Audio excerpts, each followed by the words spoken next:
आज हम बात करेंगे बृहस्पति की।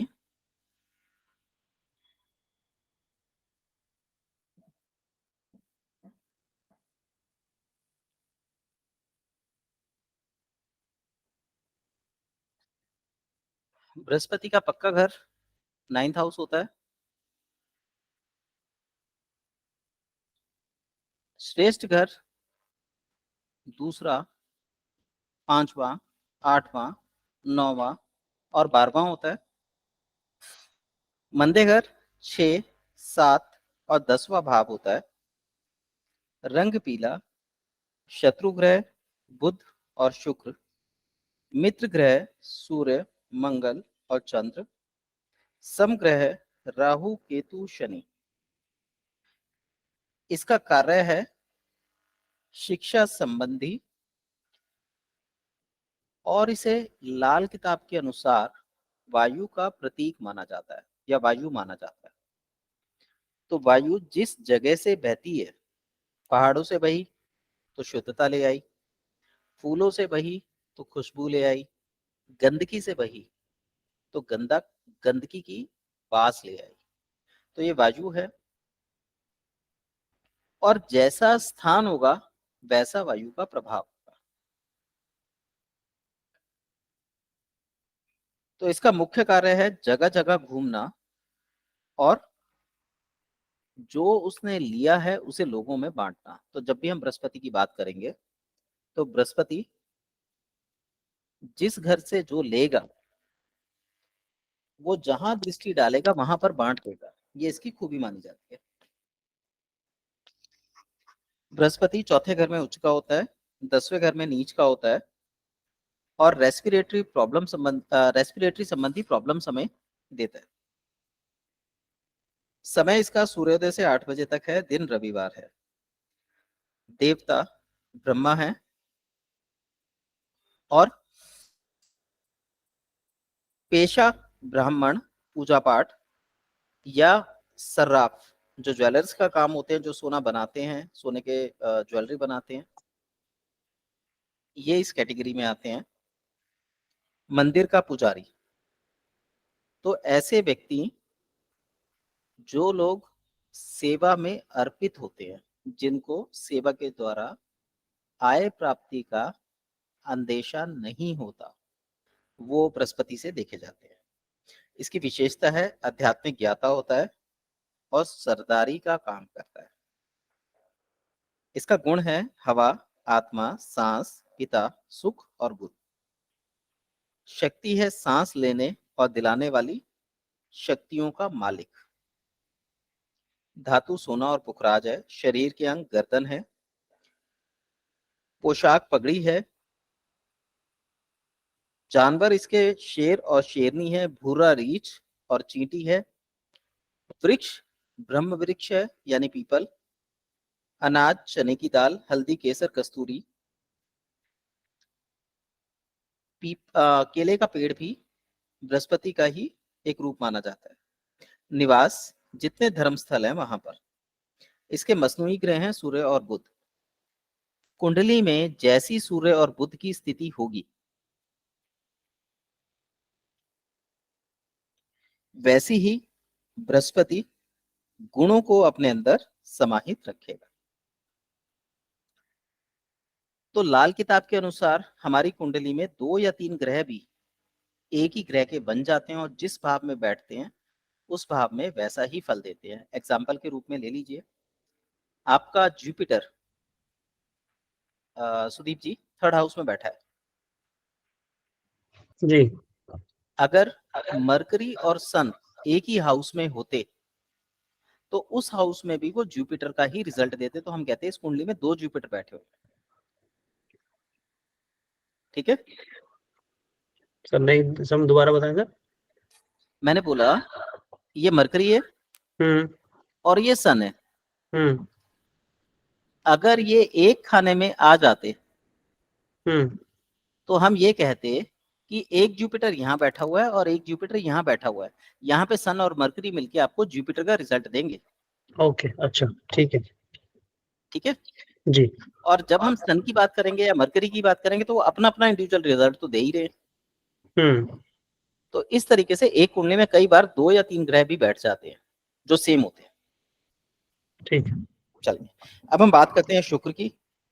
शुक्र का पक्का घर है 7 नंबर, श्रेष्ठ घर है 2, 3, 4, 7 और 12, मंदे घर है 1, 6, 9, रंग सफेद, शत्रु ग्रह सूर्य चंद्र राहु, मित्र ग्रह शनि बुध केतु, कार्य शिक्षा संबंधी। शुक्र 12वें घर में उच्च का और छठे घर में नीच का होता है। बीमारी वीर्य संबंधी देता है, समय दोपहर का है। मसनूई ग्रह राहु और केतु हैं। जिस स्थान पर राहु और केतु बैठते हैं, क्योंकि कुंडली में ये एक साथ कभी नहीं होते, जिन स्थानों पर ये बैठेंगे वहां पर ये शुक्र का निर्माण करते हैं। अगर राहु की कंडीशन अच्छी है, केतु की कंडीशन अच्छी है, तो शुक्र का रिजल्ट दे देंगे। दोनों में से किसी एक की कंडीशन खराब है तो जिस घर में ये बैठे हैं वहां पे एक हानि और एक लाभ भी दे सकता है। जैसे आपके केस में चौथे घर में केतु है और 10वें घर में राहु है। अगर केतु अच्छा है तो आपको प्रॉपर्टी से फायदा देगा, राहु खराब है तो काम धंधे से नुकसान देगा। राहु अच्छा है तो काम धंधे से फायदा देगा, केतु खराब है तो प्रॉपर्टी से नुकसान देगा। इस तरीके से हम इसकी कैलकुलेशन लगा सकते हैं। इसके बाद कारोबार इसका खेती बाड़ी का है, पशुपालन का है, देवता लक्ष्मी है, पेशा कुम्हार वैश्य, हाथ के कारीगर, सुगंधित द्रव्यों का व्यापारी, स्त्रियों से संबंधित वस्तुओं का व्यापार करने वाला। गुण उत्साह, हौसला, खाना पीना। शक्ति लगन, दिल का प्यार, दिल की रानी, मोहब्बत, ऐश पसंद होते हैं। इसकी धातु है हीरा मोती चंद चांदी और अम्बरक। शरीर के अंग में गाल, पोशाक कमीज है, पशु बैल या सफेद गाय है, वृक्ष सफेद कपास का पौधा है, अनाज आलू और ज्वार है, निवास इसका नाट्य गृह, श्रृंगार गृह और शैया घर में होता है। अब हम बात करते हैं शनि की। शनि का पक्का घर 10वां है, श्रेष्ठ घर 1, 3, 7, 12 है, मंदे घर 1, 4, 5, 6 हैं, रंग काला स्याह, शत्रु ग्रह सूर्य चंद्र मंगल, मित्र ग्रह बुध शुक्र राहु, कार्य है डॉक्टरी का, तेल व लोहे का व्यापार। उच्च 7वें भाव में, नीच पहले भाव में। बीमारी खांसी, नजर, उदर। समय है सारी रात और दिन में यदि अंधेरा छा जाए तो। दिन शनिवार। मसनूई ग्रह यदि शुक्र और बुध एक खाने में हो या आपस में संबंध बनाते हो तो केतु के स्वभाव का शनि होगा, और यदि मंगल और बुध एक खाने में हो या आपस में संबंध बनाते हो तो राहु स्वभाव का शनि होगा। अब यहाँ पे स्वभाव का क्या मतलब है? केतु स्वभाव का मतलब विरक्त और राहु स्वभाव का मतलब आसक्त। इस तरीके से हम इसको देखेंगे। देवता भैरव हैं। पेशा चमार, लोहार, मैकेनिक, बढ़ई। विशेषता कारीगर, मूर्ख और अक्खड़। गुण चालाकी, मौन, बीमारी, देखना, भालना। शक्ति जादू टोना, देखने दिखाने की। धातु लोहा, फौलाद, कोयला, नीलम। शरीर के अंग दृष्टि। पोशाक जूता और मोजा। पशु भैंस। वृक्ष कीकर, आक, खजूर का पेड़, शमी वृक्ष या पीपल का पेड़। अनाज काला नमक, उड़द की दाल। निवास शमशान, वीराना, मैखाना। तो ये शनि से संबंधित चीजें थी। अब हम बात करते हैं राहु की। राहु का पक्का घर 12वां है, श्रेष्ठ घर 3, 4, 6 है, मंदे घर 1, 2, 5, 7, 12 है, रंग नीला है, शत्रु ग्रह सूर्य मंगल शुक्र हैं, मित्र ग्रह शनि बुध केतु हैं, सम ग्रह बृहस्पति और चंद्र हैं। कार्य बिजली से संबंधित। उच्च राहु जो है तीसरे और छठे भाव में उच्च के होते हैं, 8वें 9वें और 11वें भाव में नीच के हो जाते हैं। समय पक्की दोपहर। दिन रविवार की शाम, बीमारी ज्वर, मसनूई ग्रह। मंगल और शनि अगर मिल जाए तो राहु उच्च का होगा, और सूर्य और शनि मिल जाए तो राहु नीच का कहलाएगा। देवता सरस्वती। पेशा भंगी, शूद्र। विशेषता मक्कार, नीच, चालबाज, जालिम। गुण सोचना, विचारों की बिजली, डर। शक्ति कल्पना शक्ति का स्वामी। धातु सिक्का, गोमेद, नीलम। शरीर के अंग, दिमागी लहरें, सिर्फ सिर का हिस्सा। पोशाक पजामा और पतलून। पशु हाथी। कांटेदार जंगली चूहा और कुत्ता। वृक्ष नारियल का पेड़, घास। अनाज जौ। निवास सन्नाटा, वीराना, पाताल। अब बारी आती है केतु की। ये हमारे अंतिम ग्रह हैं। पक्का घर 6, श्रेष्ठ घर 3, 6, 9, 10, 12, मंदे घर 7, 8, 11, रंग काला और सफेद, शत्रु ग्रह चंद्र और मंगल, मित्र ग्रह शुक्र और राहु, सम ग्रह बृहस्पति शनि बुध और सूर्य, उच्च ग्रह 5, 9, 12 भाव में केतु उच्च के होते हैं और छठे और 8वें भाव में नीच के होते हैं। समय सुबह उषा काल का समय। दिन रविवार, बीमारी जोड़ों में दर्द, टांगों व मूत्र संबंधी रोग। मसनूई ग्रह शुक्र और शनि हो तो केतु उच्च का होगा, भले ही किसी भी खाने में बैठा हो। ऐसे ही चंद्र और शनि का योग हो तो केतु जो है नीच का होता है, भले ही वो किसी भी खाने में बैठा हो। देवता गणेश जी। पेशा भारवाहक कुली मजदूर। विशेषता धर्म और संस्कृति के बंधनों से मुक्त। गुण सुनना, पांवों की हलचल। शक्ति चलना फिरना, गैरों में मिलने की शक्ति। धातु दोरंगा पत्थर, लहसुनिया। शरीर के अंग सिर को छोड़कर पूरा शरीर।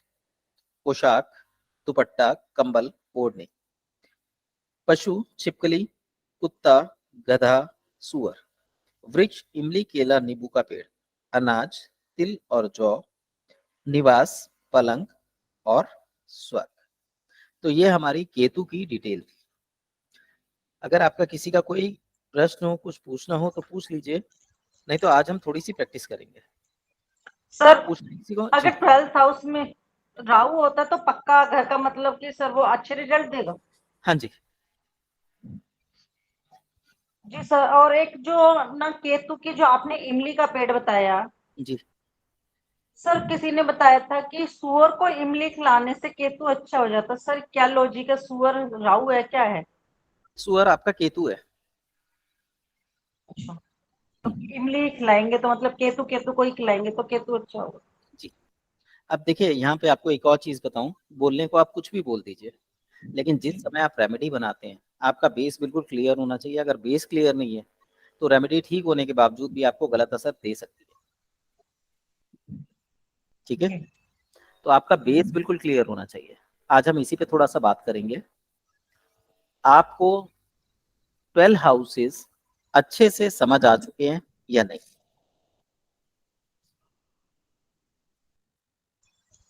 सर हमें तो लगता है बेस समझ आ गए, पर बोलिए बोलिए चंचल जी, बोलिए।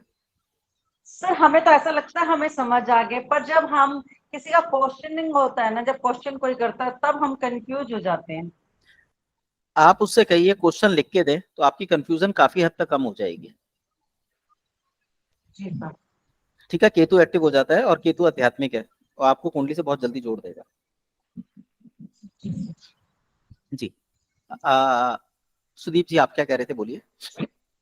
नहीं, बस यही कह रहा था सर, बेसिक थोड़ा समझ में आ गया, आगे आप जब प्रैक्टिस करेंगे तो थोड़ा सा क्लैरिटी आएगी। अभी हम सिर्फ की बात कर रहे थे। जैसे ही हम घर समझ आ जाते हैं, घर के लिए आपको याद करने का सबसे अच्छा तरीका है 1 से 7 तक। बच्चे ने जन्म लिया, जन्म लेके हॉस्पिटल से बच्चा अपने घर पहुंचा, घर पहुंच के उसको रिश्ते नातेदार देखने आए, उसे गिफ्ट दिए, उसके बाद उसके छोटे भाई बहन पैदा हुए, उनसे कैसे संबंध रहे, क्या रहा। फिर चौथे हाउस में आ गए, उसको माँ का सुख मिला नहीं मिला, संपत्ति मिली नहीं मिली, क्या मिला क्या नहीं मिला, वो 4th हाउस से। देन वो कॉलेज गया, कॉलेज पूरा करने के बाद कॉलेज में जो भी चीजें उसे मिली, फिर कॉलेज पूरा करने के बाद वो काम धंधे में उतर गया, काम धंधे पे उतरने के बाद उसकी शादी हो गई, और शादी उतरते ही वो 1 से 2 हो गए, और जैसे ही 2 हुए जिंदगी नरक हो जाती है। ठीक है, जिंदगी नरक हो गई तो व्यक्ति को धर्म याद आया, धर्म याद आया तो उसने कर्म को अपना धर्म बना दिया, जब कर्म को धर्म बनाया तो उसको प्रॉफिट्स हुए, उसने पूरे जीवन भर उस प्रॉफिट से ऐश करी, और अंत में वो सारा सामान बांट कर ईश्वर के शरण में चला गया। अगर आप इस सूत्र को इस कहानी के रूप में याद करते हो, आपको कभी भी प्रिडिक्शन में दिक्कत नहीं आएगी, आपको तुरंत पता चल जाएगा कौन कौन से घर इन्वॉल्व हो रहे हैं और क्यों हो रहे हैं। ठीक है जी सर। जी सर। अब हम दूसरी बात करते हैं मैलेफिक प्लेनेट, बेनिफिक प्लेनेट की। हालांकि मुझे पता है ये आप लोगों को क्लियर होंगे, पर फिर भी मेरा काम है, मैं इसलिए इसको थोड़ा सा डिटेल में ले लूं। Sir Shani, Rahu, Ketu, Mars. ये क्या हो गया?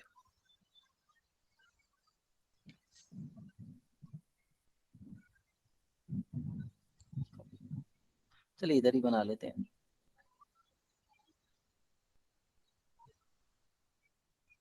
सबसे पहले हम लेते हैं बेनिफिक।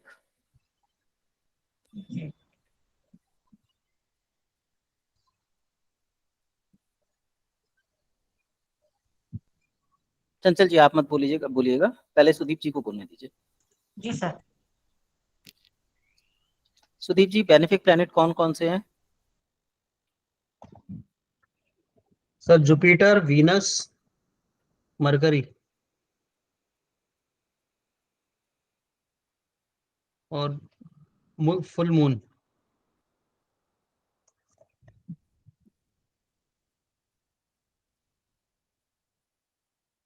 पहले कौन सा है? Jupiter, Jupiter, Venus, Venus, mercury, पहले full moon.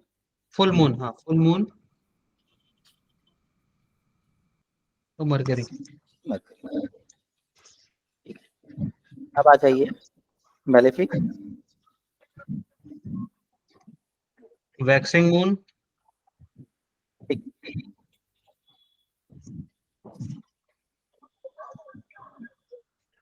Waxing moon, Mars, दो बेटी पहले घी नमक मिर्च से खा के तो देख, रोटी बनाओ पराठे बनाओ। जय जी, हाँ जी माइक ऑफ करो। ठीक है। हाँ जी। हाँ जी। Mars, Mars, Saturn, Saturn, Rahu Ketu. Rahu, sir sun रह गया। Ketu, sun. Sun, sun football. सबसे पहले आपको केवल 2 हिस्सों में बांट, यहाँ पे आप सन करेंगे। चंचल जी अपना माइक ऑफ, ठीक है। और सर क्या? मरकरी रह गया, मरकरी छोड़ दिया आपने। सर मरकरी तो बेनिफिक में बताया था। मरकरी मैंने बोला था जिसके साथ बैठेगा वैसा बिहेव करेगा, अच्छा तो वो मैलेफिक भी है बेनिफिक भी है। ठीक है, ठीक जब ठीक। भी हम ज्योतिष का बेस पढ़ते हैं तो हम इसे केवल 2 कैटेगरीज में बांटते हैं, बेनिफिक प्लेनेट, मैलेफिक प्लेनेट। ठीक है, ठीक है। अब इसके अंदर हमने यहाँ पे फुल मून, वैक्स मून लिखा है, एक्चुअली हम यहाँ पे मून और मरकरी पढ़ते हैं। अब हम इनको फिर कैटेगराइज करते हैं। सेकंड कैटेगरी में क्या होता है, हम इसमें क्या करेंगे, सन को क्रूअल मान लेंगे।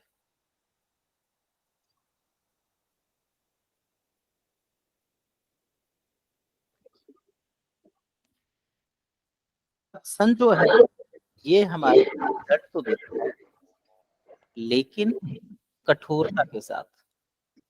ये हमारी कभी हानि नहीं करता, लेकिन कठोरता जरूर देता है उस सेक्टर में। और फिर फोर्थ मानते हैं जो न्यूट्रल प्लेनेट होता है। न्यूट्रल कौन सा है, तो मरकरी। इस तरीके से हम इसको डिफरेंशिएट करते हैं। यहाँ तक क्लियर है?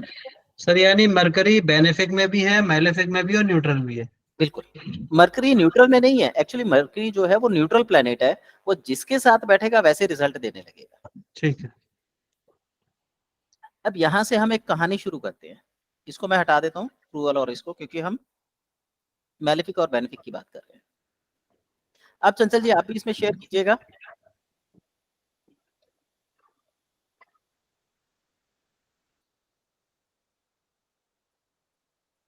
कोई भी प्लेनेट जिस भाव में बैठेगा वो वहां पे या तो नेगेटिव रिजल्ट देगा या पॉजिटिव रिजल्ट देगा। ठीक है, मैलेफिक प्लेनेट है कठोरता देंगे, बेनिफिक प्लेनेट है इजीनेस देंगे। क्लियर है? बताइए। जी। ठीक है, अब ये बताइए पहले हाउस में मैलेफिक प्लेनेट बैठेंगे तो क्या होगा? सर पहला हाउस हो गया हमारा अपना, और पहला हाउस हो गया हमारा अपना, तो जी, यहाँ पे मैलेफिक प्लैनेट्स बैठेंगे तो क्या होगा? तो वो खराब परिणाम देंगे हमें।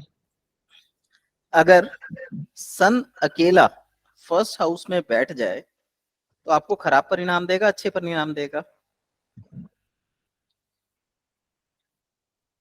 सर सन जो देता है वो क्रूअल नेचर हो गया और कठिनता से देता है। देखिए देखिए देखिए, यहाँ पे हम बेनिफिक और मैलेफिक की बात कर रहे हैं बस, और कोई बात नहीं कर रहे। क्रूअल नहीं बोली है, बेनिफिक ठीक है। और मैलेफिक।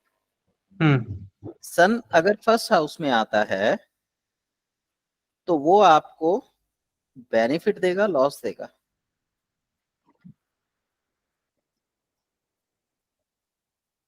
सर लॉस देगा। ओके।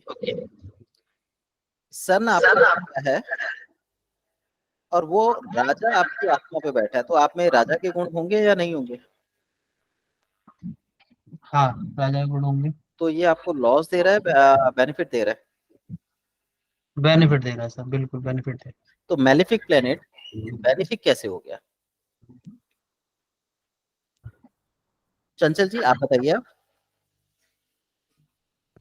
सर वो बेनिफिट तो देगा पर हार्ड वर्क के बाद, हार्ड वर्क करवाते हैं। Very good. अब यहाँ पे क्या है, आपने प्लेनेट की कंडीशन का अनुमान लगाना है कि प्लेनेट आपको क्या देगा। मैंने 2 मिनट पहले ही बोला था कि सन आपको कठोरता के साथ देगा, जैसा भी आपने भी बोला। इसका मतलब ये हुआ कि जिसकी कुंडली के प्रथम भाग में सूर्य बैठता है उसे राजा के समान सुखों की प्राप्ति होती है, परंतु अगर आप देखेंगे तो राजा के सर पे तलवार लटकी रहती है, कब गिर जाए क्या हो जाए उसे खुद नहीं पता, परंतु वो लोगों के भले के लिए उस अवस्था को भी झेल जाता है, तो वो राजा कहलाता है। क्लियर? अब यहाँ पे इसको सर ये अपने आप को भी देख सकते हैं, घर में ये मेहनत करते हैं जी और तभी पैसा लेके आते हैं, कितनी मेहनत करने के बाद ही घर में पैसा लेके आते हैं, अपने आप को भी राजा की तरफ। अब देखिए यहाँ पर लग्न में अगर बेनिफिक प्लैनेट्स बैठ जाएं जैसे Jupiter, Venus, full moon, mercury, इनके क्या इंपैक्ट होंगे हम ये नहीं जानते। हम ये जानते हैं कि अगर बेनिफिक प्लैनेट बैठेंगे तो लाइफ को इजी कर देंगे, यही पढ़ा था हमने। जी। अब एक व्यक्ति पैदा होता है, उसको बना बनाया घर, लग्जरी गाड़ी, पैसा, नौकर चाकर सब कुछ मिल जाते हैं, तो ये उस व्यक्ति के कर्मों को सही करेंगे, खराब करेंगे? अगर आपको सारे काम पके पकाए मिल जाएं तो क्या आप मेहनत करेंगे? सर खराब करेंगे ये। खराब करेंगे। तो जब भी बेनिफिक प्लेनेट लग्न में बैठते हैं, लग्न को देखते हैं तो आपके लग्न को कमजोर कर देते हैं, और अगर मैलेफिक प्लेनेट बैठते हैं तो आपकी लाइफ में स्ट्रगलिंग लाते हैं और आप उनसे जीत के आगे निकलते हैं। तो लग्न में मैलेफिक प्लेनेट का बैठना बेनिफिक प्लेनेट की तुलना में अच्छा माना जाता है एज पर मॉनेटरी टर्म्स। अगर आप स्पिरिचुअलिटी की बात करेंगे तो बेनिफिक प्लैनेट्स बहुत अच्छे हैं, लेकिन आप मेटेलिटी वर्ल्ड की बात करेंगे, मनी की बात करेंगे, तो मेलेफिक प्लैनेट यहाँ पे अच्छे माने जाएंगे। क्लियर? जी। अब यहां से हमारी कहानी शुरू होती है। अब जुपिटर बैठा है तो आपको ज्ञान देगा। बाय बर्थ आपके जो पेरेंट्स होंगे उनके पास ज्ञान भंडार होगा, यानी आप किसी ब्राह्मण परिवार में, पढ़े लिखे परिवार में ऐसे में जन्म लेंगे। वीनस होगा, आप किसी लग्जरी फैमिली में जन्म लेंगे। मून होगा तो आप खुद ग्रोथ करेंगे, आपको सुखों की भारमार मिलेगी। मरकरी होगा, व्यापारिक बुद्धि होगी। ऐसे ही आपका वैक्स मून होगा तो मन डामाडोल रहेगा, परंतु फिर भी माता के द्वारा या घर में संपत्ति के द्वारा आपको लाभ मिलेगा, नाना नानी से संपत्ति मिल सकती है। मरकरी बैठा हुआ है, नेचुरल सी बात है, बुद्धि होगी। ये एक अलग बात है कि अच्छी होगी बुरी होगी, उसका रिजल्ट क्या होगा वो सेकेंडरी है, लेकिन मेन कॉन्सेप्ट क्या है वो समझिए। सन बैठा है, आप राजा के समान है, आपको राजयोग देगा। मार्स बैठा है, आप सेनापति के समान है, आपको सेना जैसी जगहों पर अच्छे रिजल्ट देगा। सैटर्न बैठा हुआ है तो लग्न का सैटर्न अच्छा नहीं माना जाता। क्यों नहीं अच्छा माना जाता? क्योंकि ये मेहनत का प्रतीक है।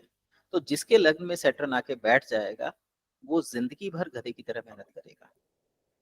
किसी की भी कुंडली उठा के देख लीजिएगा, सैटर्न अगर लग्न में है तो हार्ड वर्कर होगा। लेकिन अगर वो सैटर्न को जान गया तो सैटर्न अगर सूर्य राजा बनाता है तो सैटर्न महाराजा बनाता है।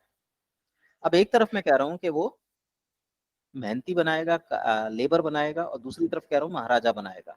तो ये सैटर्न के प्रभाव के अंदर आता है कि वो किस तरीके के प्रभाव को देगा। फिर आते हैं राहु केतु। राहु केतु हमारे प्लेनेट नहीं है, इसलिए हम इनको काउंट ही नहीं करते।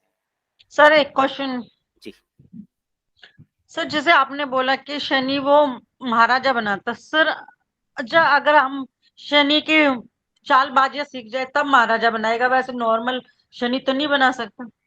बिल्कुल, मैंने वही बोला ना, शनि अगर एक्टिवेटेड है तो। ये सर शनि भी दो तरह का होता है, एक सिंपल सोबर बंदा होता है, बस सिर्फ मेहनत करता जा रहा है, मेहनत करता जा रहा है। जी, और नॉर्मली 90% लोग आपको शनि के मेहनती ही मिलेंगे। हाँ ये सर। और जो बहुत ज्यादा पैसे वाले मिलेंगे वो शनि के ही मिलेंगे आपको। तो सर वो वाले गुण कैसे आएंगे शनि के जो चालबाज में सीख जाए सब? वो सूर्य और मंगल के यूज से होता है। आपको जी सर। मालूम है शनि जो है, एक बार हनुमान जी इसे कहानी है, हाँ ये सर, तेल तभी तेल लगाया जाता है। कौन सी कहानी बताइए? सर इतनी तो भूल जाते सर, पढ़ते हैं तो वो दोनों की इनकी बहुत सारी कहानी, लड़ाई हुई थी। तो बेसिकली मेन कहानी मैं वो बता रहा हूँ। जब इनकी लड़ाई हुई जी थी तब ये शनि देव जो है जी उनके पास मिलने गए थे, सूर्य देव के पास। जी ये उनसे नाराज थे, तो सूर्य देव ने कहा कि भाई तुम जो भी हो, जैसे भी हो, मेरा जो भी बिहेवियर रहा, पर वास्तव में तो तुम मेरे पुत्र ही हो। तो उन्होंने जी कहा कि ठीक है, अगर मैं आपका पुत्र हूँ, आप मुझे पुत्र मानते हो, आप मुझे बता दो। तो उन्होंने बोला भाई ठीक है, बताओ क्या चाहिए तुम्हें। तो शनिदेव ने कहा कि मेरा असर, मेरा राज, मेरा प्रभाव आपसे 7 गुना बड़ा होना चाहिए। जी ठीक है, तो इन्होंने 2 वरदान मांगे थे। पहला वरदान ये था कि मेरा सारी चीजें आपसे 7 गुना होनी चाहिए, मतलब मेरे पास आपसे 7 गुना चीजें होनी चाहिए। और दूसरी ये कि जो मेरे ईष्ट हैं मुझे उनके दर्शन, उनकी कृपा मेरे ऊपर हमेशा बनी रहे। तो सूर्यदेव ने बोला था कि तुम बनारस में जाके तपस्या करो, वहां से तुम्हें ये दोनों चीजों की प्राप्ति होगी। जब हम ज्योतिष पढ़ते हैं तो हम सूर्य और शनि को शत्रु मान के चलते हैं, पर जब यस सर। सूर्य शनि से कनेक्ट करते हैं, सूर्य राजा में शनि की चालाकियां आ जाती हैं, तब फिर शनि जो है बहुत जबरदस्त प्रभाव देते हैं। ठीक है, तो इनके इष्ट देव का स्मरण करना बहुत जरूरी होता है। अब शनि के इष्ट देव कौन है? शिव जी भगवान। गलत। सर और कौन है? मैंने तो शिव जी सुने। नहीं, वो इनके गुरु हैं। इनके जो ईस्ट हैं वो हैं कृष्ण जी। पहले मैं भी आप लोगों की तरह यही समझता था, लेकिन जब मैंने इनकी कहानियां पढ़ी सुनी तब जाके पता लगा कि इनके ईस्ट जो है कृष्ण है। तो जब कृष्ण का जन्म होने वाला था तो ये दर्शन के लिए गए थे। तो जब ये कोकिला वन पहुंचे तो वहां से इन्होंने संदेश भिजवाया था उनके पास, माता यशोदा के पास, कि भाई मैं कृष्ण जी के दर्शन करने आना चाहता हूँ। तो उन्होंने मना कर दिया था कि भाई इनकी दृष्टि खराब है, अगर इनकी मेरे कृष्ण जी पे दृष्टि पड़ गई तो मेरे कृष्ण जी का भाग्य खराब हो जाएगा। तो उन्होंने मना कर दिया था। तो ये कोकिला वन में ही बैठ गए थे, वहां पे इन्होंने फिर तपस्या करी थी, और आज वहां पे शनि मंदिर है। Yes sir. हाँ, तो वहां पे फिर जी सर, हाँ कोकिला वन में है शनि। वहां से फिर कृष्ण भगवान इनसे मिलने आए थे। तो इनके मंदिर के पीछे ही कृष्ण जी का मंदिर भी है, जी। ठीक है। और जो बांके बिहारी हैं वो इनके इष्ट है, वो भी काले रंग के हैं, केवल कृष्ण जी का काला रूप आपको वहीं मिलेगा। हाँ यस सर, है सावला ही है, बिल्कुल काला। सांवला नहीं, काला है, शनि की तरह। हाँ यस सर, काला ही, हाँ वही बिल्कुल काला ही। जी। सर कभी कभी मैं ये सोचती थी, हम जाते हैं तो सर मैं ये सोचती थी कि उनका रंग काला क्यों है, बिल्कुल काला शनिदेव की तरह ही है। जी जी जी, तो ये शनि देव के इष्ट, ठीक है। तो जब भी शनि की कृपा चाहिए हो तो इनका इनका आशीर्वाद लेना बेहद जरूरी है। शिव जी भगवान का तो चाहिए चाहिए, इनका बेहद जरूरी है। अगर इनका आशीर्वाद नहीं मिला तो शनि भगवान का आशीर्वाद नहीं मिलेगा। दूसरी चीज, जब भी आप शनि देव के आगे जाए, गीले कपड़ों में जाए। हम लोग जो इनका जाप करते हैं, कुछ करते हैं, इनके घर में पूजा नहीं करी जाती, इनके घर में जाप नहीं किए जाते। इनका जाप इनके मंदिर में या किसी शमी वृक्ष के नीचे किया जाता है। और यदि सामने लगा रखे तो जब भी आप इनकी मूर्ति के आगे जाएं तो कभी भी 90 डिग्री एंगल पे ना खड़े हो, हमेशा 45 डिग्री एंगल पे खड़े हुए। ये वहां के राजा होते हैं और राजा के सामने कभी नहीं खड़ा हुआ जाता। जब भी आप इनके सामने खड़े होंगे इनका प्रभाव आपके ऊपर आ जाएगा, इसलिए इनके साइड में खड़ा हुआ जाता है। और कभी इनसे नजरें नहीं मिलानी चाहिए। हाथ पीछे बांध के, जैसे एक गुलाम होता है, ऐसे इनके आगे खड़े होना चाहिए। और इनसे कभी भी धन संपदा की मांग नहीं करनी चाहिए। इनसे बस ये बोलो कि भाई मेरे कर्मों में सुधार करो, मुझे पाप कर्मों से बचाओ और ये करो। आप देखोगे शनि की कृपा अपने आप आने लगेगी और खूब पैसा बरसेगा। दूसरी चीज, इनका जो दान है कभी भी ब्राह्मणों को नहीं देना चाहिए। जो अंग भंग वाले लोग होते हैं उन लोगों को दिया जाता है। जो नीच लोग होते हैं, नीच लोग जैसे जमादार हो गए, लेबर हो गए, इन लोगों को इनका दान दिया जाता है। और तीसरी चीज सबसे इंपॉर्टेंट है, जब भी आप इनको मनाना चाहते हैं तो या तो शमी वृक्ष जो इनका वृक्ष है, जिसे हम शीशम का पेड़ भी बोलते हैं, या फिर पीपल का वृक्ष जो बेसिकली बृहस्पति का है, जो इनको कंट्रोल करने की क्षमता रखते हैं ज्ञान के माध्यम से, उनकी पूजा के द्वारा इनको कंट्रोल में किया जा सकता है। लेकिन अगर आप पीपल की पूजा कर रहे हैं तो ध्यान रखिए आपके घर में आंगन में पीपल का पेड़ उग जाएगा, ये इंडिकेशन है। अगर आपने वो पीपल का पेड़ उखड़वा दिया तो आप जिस हालात में हैं उसी हालात में रहेंगे, आपकी कोई ग्रोथ होने वाली नहीं है। और यदि आपके घर में पीपल का पेड़ उगता है, उस पीपल के पेड़ की नियमित रूप से पूजा कीजिए, उसे बढ़ने दीजिए और डेली उससे आशीर्वाद मांगिए कि शनिदेव मेरे को कर्मों में, इसमें उसमें आशीर्वाद दो, मैं बुरे कर्मों से बचूं, अच्छे कर्मों में जाऊं। आप देखेंगे आपके पास धन संपदा बढ़ती जा रही है। और एक चीज उनको बोल दीजिए कि यदि आप मुझे मेरी इस संपत्ति से 5 गुना, 10 गुना, 20 गुना संपत्ति देंगे तो ये जितनी भी बड़ी संपत्ति है, जहाँ पे पीपल का वृक्ष हुआ है, अगर वो 50 गज की है तो 50 गज, 1000 गज की है तो 1000 गज मंदिर को दान कर दूंगा। आप देखेंगे आपने जो वरदान मांगा है वो पूरा हो जाएगा। ये सबसे बड़ा चमत्कार है। सर शनि वो, सर पीपल का पेड़ कहते हैं घर में अच्छा नहीं होता। देखिए घर में अच्छा नहीं होता क्योंकि वो मंदिर का स्थान होता है, इसलिए घर में यस अच्छा सर। नहीं माना गया। और यदि आपके ऊपर शनि की कृपा हुई है तभी आपके घर में शीशम का पेड़ उगेगा, या ये पीपल का पेड़ उगेगा, नहीं तो नहीं उगेगा। ये धार्मिक मेरे घर तो उगते रहते हैं, मेरे साइड में अभी उगा हुआ था, तो जो बराबर में प्लॉट है उन्होंने हमारी नीम से निकलवा के आधा उसमें छोड़ के तो अपना मकान बनाया, हमारी नीम में था। चलिए अब यहाँ पे सुनिए, उनके घर में खूब बरकत होगी, पैसा खूब सर आएगा। उन्होंने, जो उन्होंने निकलवाया उनके घर में। जी, पैसा खूब आएगा और बीमारियां लगेंगी। हर आदमी उनके घर का बीमार होगा। सर बीमारी का क्या लॉजिक है? पर लॉजिक मत पूछा करो, इसके पीछे बहुत सारी कहानियां ये इंक्लूड हो जाती है। आप ये अच्छा देखिए सर, सारे बीमार हैं या नहीं, और क्रॉनिक बीमारी से बीमार होंगे। नहीं नहीं सर, अभी तो मकान बन ही रहा है सर, अभी तो पता नहीं। आप पता कर लीजिए, कभी वो आए तो कभी हालचाल देख लीजिए। जी देखिए सर। लॉजिक क्या है, पीपल का पेड़ ये एक गुरु वृक्ष होता है जिसपे सभी प्रेतात्माओं का निवास माना गया है। Yes sir. आप उनको खुश करते हैं, ये ब्रह्म वृक्ष भी है, आप इनको खुश करते हैं और समाज में लुटाते हैं तो आपके पास भर भर के पैसा आता है। इतना पैसा आएगा आप संभाल नहीं सकते। और यदि आपने उसको रोकने की कोशिश करी तो जो आपके पास है वो भी चला जाएगा। इतनी देर से जो शनि जी की कहानी सुना रहा हूँ उसका संदर्भ यही है कि शनि आपको सिर्फ देते नहीं है, लेते भी बहुत ज्यादा है और आपसे ज्यादा लेते हैं, देते कम है।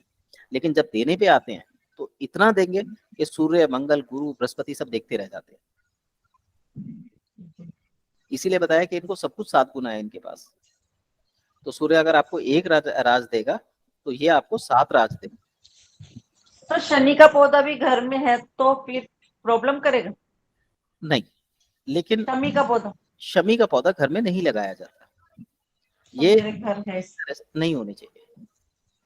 घर के बाहर है, घर के अंदर लगा हुआ है गमले में, छत पे है सर, छत पे गमले में। नहीं होना चाहिए। अगर आप शनिदेव की पूजा करते हैं तो बात अलग है, और घर में तो पूजा की नहीं जाती। तो ऐसे में आपके घर के सभी लोग धार्मिक हो जाएंगे। सर कोई भी नहीं है धार्मिक।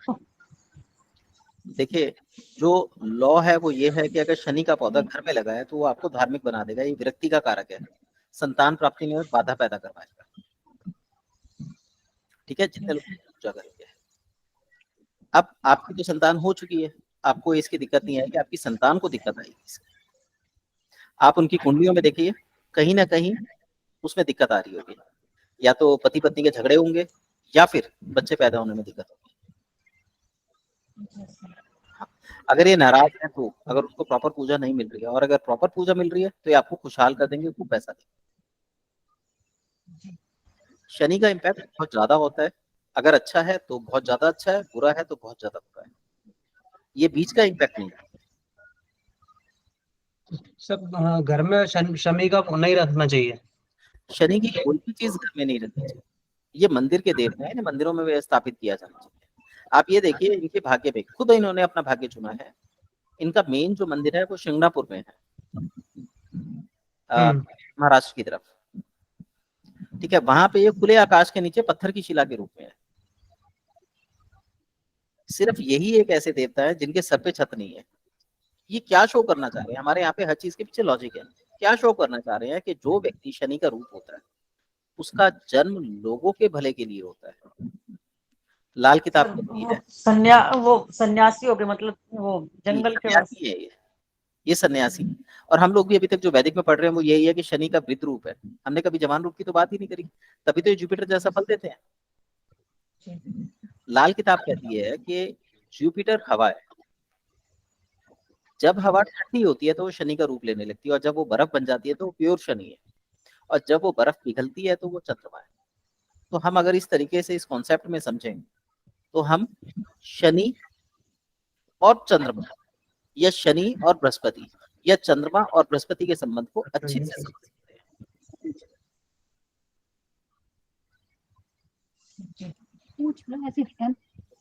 ठीक है। हाँ, तो सर अगर जैसे अगर हो जैसे शमी का बालकनी में रखा हो या घर में रखा हो तो हटा दें उसे। हाँ, उसको ना कोई शुभ मुहूर्त देख के पार्क में लगा दीजिए। और ऐसे जब भी आप पौधा अपने घर से दूसरी जगह ट्रांसफर कराते हैं, कम से कम उसकी 3 महीने तक देखभाल करनी चाहिए कि वो अच्छे से है या नहीं है। अगर वो मुरझा जाता है तो वो आपके लिए अच्छा नहीं माना जाता। अच्छा, 3 महीने के बाद वो उस जगह पर ये मान लिया जाता है कि एडजस्ट हो गया, फिर उसको छोड़ दीजिए, फिर देखभाल की जरूरत नहीं होती। तब तक उसको पानी वानी देना, कुछ और करना, जो भी उसकी खाद चाहिए तो खाद देना, उसकी सुरक्षा की जिम्मेवारी आपकी रहती है 3 महीने तक। इसलिए कहा जाता है कि घर में पौधे नहीं लगाने चाहिए। तो सर ऐसी धतूरे का पेड़ होता है वो भी नहीं लगाना चाहिए। धतूरा का पेड़ भी आपका विरक्ति और नशे का प्रतीक है, ये भी अच्छी घटना है। सर अब जैसे मेरे यहाँ है धतूरे के पेड़ होते रहते हैं। जो धतूरे का पेड़ है ना, ये बेसिकली पाप भूमि कहलाती है। जैसे मान लीजिए पहले यहाँ पे जंगल रहा हो और वहां पे धतूरे के बहुत ज्यादा वो रहे हो, तो धतूरे का पेड़ अपने आप उगता रहेगा। हाँ सर, अपने आप उगता रहता है। एक बार लगाया था हमने, अब वो खत्म हो जाता है और अपने आप और होता रहता है। हाँ, तो ये जो जगह होती है पाप भूमि कहलाती है। पाप भूमि का अर्थ ये है कि अगर आप वहां उस क्षेत्र में रहते हैं तो वहां पर आपको परेशानियों का सामना लगातार बना रहेगा किसी ना किसी। तभी तो हम कहते हैं कि जब हम घर लेते हैं, कुछ लेते हैं, तो हमें भूमि पूजन करा लेना चाहिए, ग्रह दोष शांति करा लेनी चाहिए, वो यही सब है। अब सर जैसे कि मैंने जब ये फ्लैट लिया था, मैंने आपसे बताया था, तब से उसके बाद से ना मेरे को मतलब चीजें वो नहीं हुई। ना तो मैंने इसका पूजन कराया था, ना कुछ कराया था। मैं नॉर्मल पूजन कराया था जो पंडित जी से, पर ऐसा कुछ नहीं कराया था जो ग्रह दोष शांति और ये सब। तो वो जो डाउनफॉल जो हुआ है असल में, जो मैं ऑब्जर्व करता हूँ, तो उसके बाद से ही अब ज्यादा हुआ है। हाँ, तो मैं वही बता रहा हूँ, ये जो भूमि है जहाँ पे धतूरा इत्यादि उगते हैं, ये पाप भूमि। तो उसको भी हटा देना चाहिए सर मुझे। अब क्या हटाएगा, तो फिर उग जाएगा। वो तो वहां पे उसकी देखिए, वो उसकी जमीन है जहाँ पे आपने कब्जा कर लिया। आप किसी के घर पे जाके कब्जा करेंगे तो वो तो आप उसके लिए आतंकवादी हो गए ना। नहीं, गमले में है सर, गमले में। गमले में कैसे उग जाता है? गमले में उगने का तो मतलब ही नहीं होता। नहीं सर, गमले में हमने एक बार लगाया था ना, एक बार लगाया था। अच्छा, उसका एक काम करिए, उस मिट्टी को ना पार्क में डालाइए, उसमें नई मिट्टी भरवा दीजिए। अच्छा।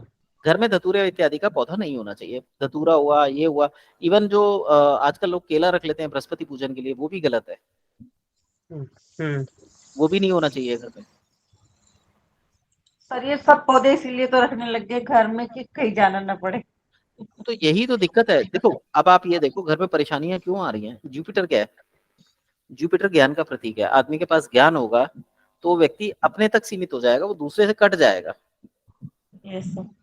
अब केले की पूजा आप जुपिटर की पूजा के रूप में कर रहे हैं, तो धन संपत्ति के लिए नहीं कर रहे, आप उसको ज्ञानवर्धन के लिए प्रयोग में ला रहे हैं। तो व्यक्ति क्या करेगा? जुपिटर पढ़ता नहीं है, ये नॉलेज का कारक है, तो बच्चे जो है वो उस घर में पढ़ाई से दूर भागेंगे। जो आप कुंडली के अंदर ये बनाते हैं, जो वास्तु देखते हैं जन्म कुंडली में, वो यही सब वास्तु दोष होते हैं। यहाँ पे ये पौधा लगा दिया, वहाँ मनी प्लांट लगा दिया, यहाँ ये हो गया, जूते चप्पल रख दिए, ये सब चीजें ही है। सर मनी प्लांट के लिए क्या कहते हैं? मनी प्लांट क्या मतलब? जी। मनी प्लांट होना चाहिए। सर आवाज नहीं आ रही। मनी प्लांट घर में नहीं लगा होना चाहिए। मनी प्लांट भी नहीं होना चाहिए सर घर में? नहीं, तुलसी नहीं होनी चाहिए। तुलसी सर तुलसी सर तो ये घर तो सब में। लाल किताब के रूल है सर। देखिए, लाल किताब के रूल है, लेकिन इनके पीछे लॉजिक है। कोई भी देव वृक्ष आपके घर में नहीं होना चाहिए। आपके घर से मतलब किसी भी घर में नहीं होना चाहिए जहाँ पे गृहस्थी है। तुलसा जी जो लगाई जाती है वो आंगन में लगाई जाती है। कभी आपने किसी के घर के अंदर तुलसा जी लगी देखी है? सर जैसे बालकनी में लगा रखी है। बालकनी आपका आंगन नहीं है, आंगन होता है centre of the house.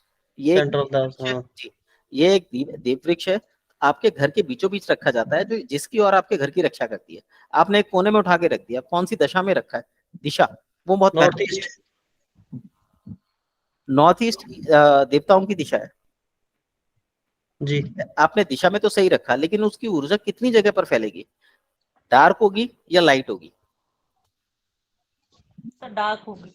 Dark energy होगी। तो आपकी नॉर्थ ईस्ट को दशा को वो खराब करेगी, अच्छा करेगी? खराब करेगी। जी। सर मंदिर के पास ही रखा हुआ है, जैसे घर में मंदिर बना रखा है तो वही बालकनी है उसके पास ही। देखिए, और वही। जो हमारे व्रत कहते हैं हम वो बात करते हैं। जी।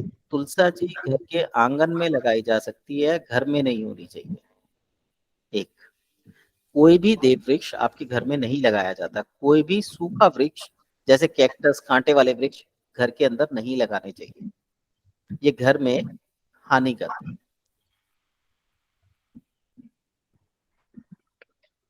सर ऐसा तो फिर मंदिर भी नहीं होना चाहिए।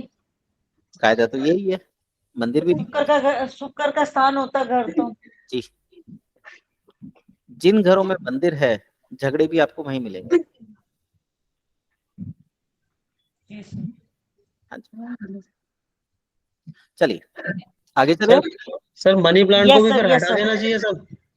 देखिए, घर के अंदर बुद्ध से संबंधित चीजें, विशेषकर पौधे, नहीं होने चाहिए।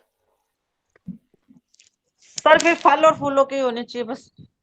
फल फूल के पौधे इसलिए नहीं लगा सकते क्योंकि वो बड़ा स्पेस लेते हैं, और उनको अगर आप पौधे उसमें लगा रहे हैं तो आप उनको कैद कर रहे हैं।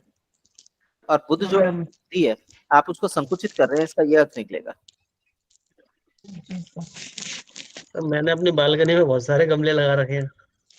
नहीं होने चाहिए, मैं वही चीज बता रहा हूँ। और अगर आप घर से बाहर निकलवाते हैं आपका थोड़ा सा फाइनेंशियल स्टेटस डाउन होगा, लेकिन धीरे धीरे फिर ये अपने आप स्टेबल होने लगेगा और बढ़ने लगेगा। अच्छा।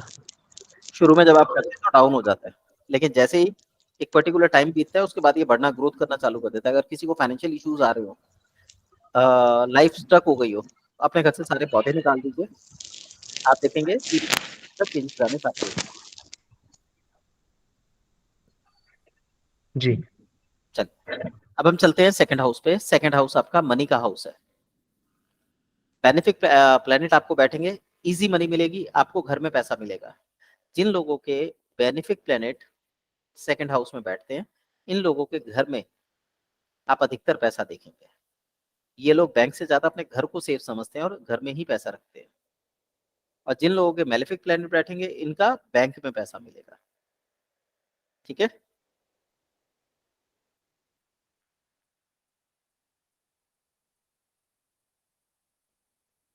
थर्ड हाउस में आ जाइए। अगर नाइन्थ हाउस में बेनिफिक प्लैनेट्स बैठे हुए हैं तो आपके भाई बहन आपकी मदद करेंगे। अगर मेलेफिक प्लैनेट्स बैठे हुए हैं तो भाई बहनों को आपको देना होगा, चाहे वो छोटे हों चाहे बड़े हों। अगर आप उन्हें नहीं देंगे, आपको नुकसान हो। आवाज आ रही है मेरी? सर कौन से हाउस में बताया? 9th हाउस में? थर्ड थर्ड नाइन्थ हाउस ही एक राशि है। सर वो आवाज चली गई थी, दोबारा बताएं सर। थर्ड चली गई थी। हाउस, ये वाला हाउस जहाँ पे आपका जुपिटर बैठा हुआ है, जी। ये थर्ड हाउस है। इसके अंदर अगर बेनिफिक प्लैनेट हैं तो आपके छोटे भाई बहन से आपको मदद मिलेगी। अगर मेलेफिक प्लैनेट हैं तो भाई चाहे छोटा हो चाहे बड़ा हो, आपको उनको देना पड़ेगा। अगर आप उन्हें नहीं देते, आपकी लाइफ में बवाल बवाल हो जाएगा।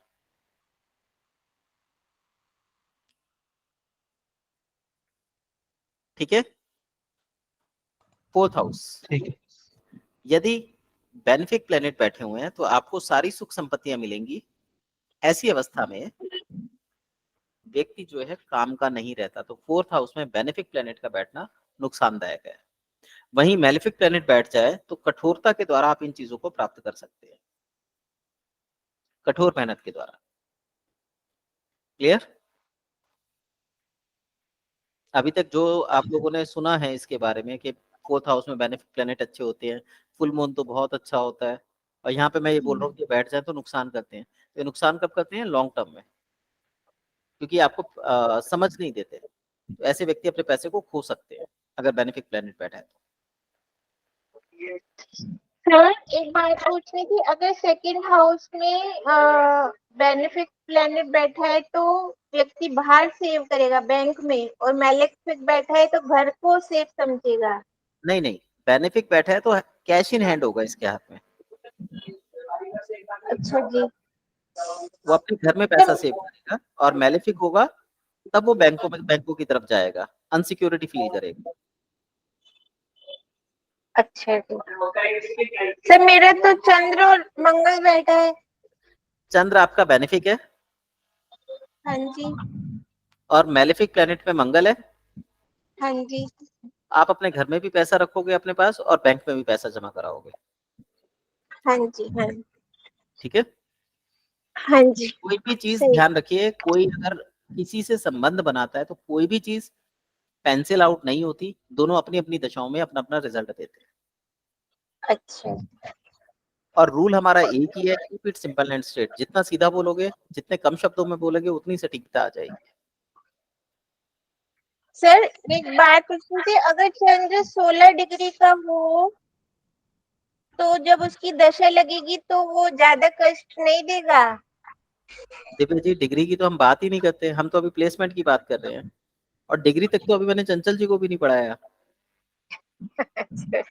तो इसलिए वहां मत जाओ, सिर्फ प्लेसमेंट पे आ जाओ। हाँ सर जी। अगर जैसे कोई ना हो, खाली हो, तो उसके एस्पेक्ट देखेंगे फिर?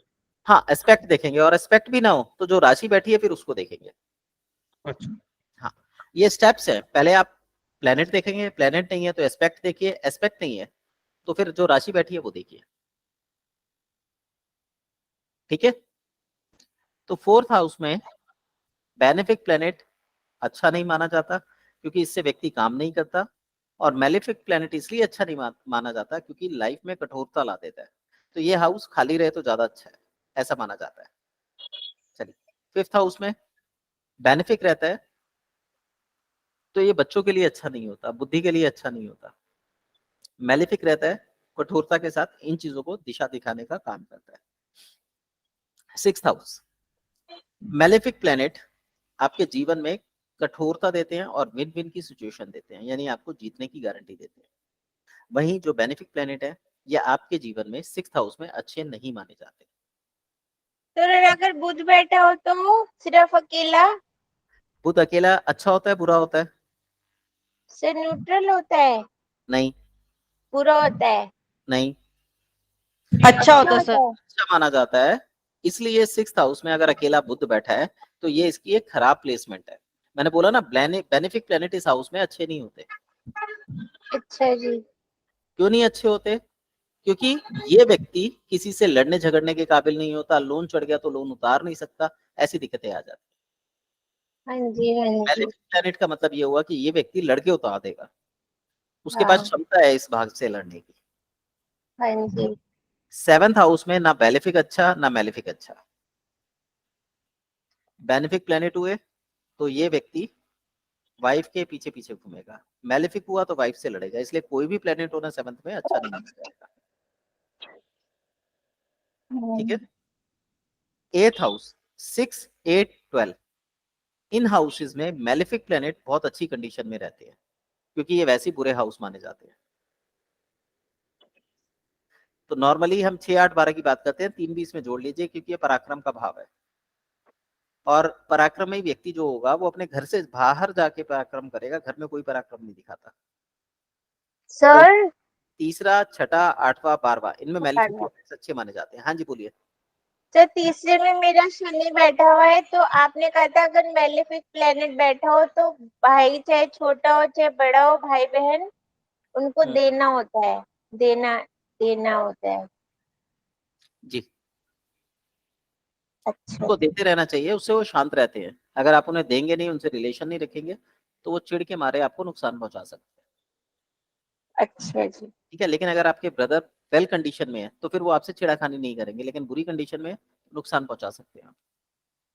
अच्छा जी। और अधिकतर जिन लोगों का 3rd हाउस अच्छा होता है उनके भाई बहनों की कंडीशन खराब मिलेगी, जिनका 3rd हाउस खराब होता है उनके भाई बहनों की कंडीशन अच्छी मिलेगी। सर एक तो क्वेश्चन है, अच्छा या खराब है? अच्छा हो गया शनि बैठने देखिए, से? शनि बैठने से नहीं होता, वहां पे ये देखिए आपके भाग्य का 3rd हाउस कैसा है, इसका शनि से कोई लेना देना नहीं। 3rd हाउस में कौन बैठा हुआ है? 5 राशि। सूर्य बैठा हुआ है, मंगल की जमीन है, तो मित्र के घर में बैठा हुआ है, मित्र ही बैठा हुआ है। ऐसी कंडीशन में आपका 3rd हाउस मजबूत है, आपके भाई की कंडीशन खराब होगी आपकी तुलना में। हाँ आप जी, समय के साथ ग्रो करते जाएंगे, आपका भाई समय के साथ डाउन होता जाएगा। हाँ जी सर, यही है सेम। हाँ जी। तो इसका मतलब आपका मेलेफिक प्लेनेट बैठा हुआ है तो ये आपको बल दे रहा है, आपको अच्छा कर रहा है, तो आपके भाई की एनर्जी वो आपको दे रहा है। अच्छा जी। और शनि कर्मों का कारक है, तो आपके भाई के कर्म पिछले जीवन में कुछ ऐसे रहे होंगे आपके प्रति कि उन्होंने आपका कुछ नुकसान किया होगा, तो इस जीवन में वो भरपाई कर पा रहा है। हाँ सर। हाँ, तो आप ऐसे बोल रहे थे, पिछले जीवन का भी जानते हो। सर मतलब सर वो मेरे साथ शादी से पहले भी काफी रूड थे, मतलब बोलना बिल्कुल नहीं बोलना, तो ऐसे ही लगता है कि भरपाई करवा रहा है हाँ शनि। जी, हाँ जी। जी चंचल जी, आप क्या पूछ रहे थे? सर मैं पूछी थी 8th हाउस में जो भी प्लेनेट होते हैं उसके हमें चैरिटी करनी चाहिए।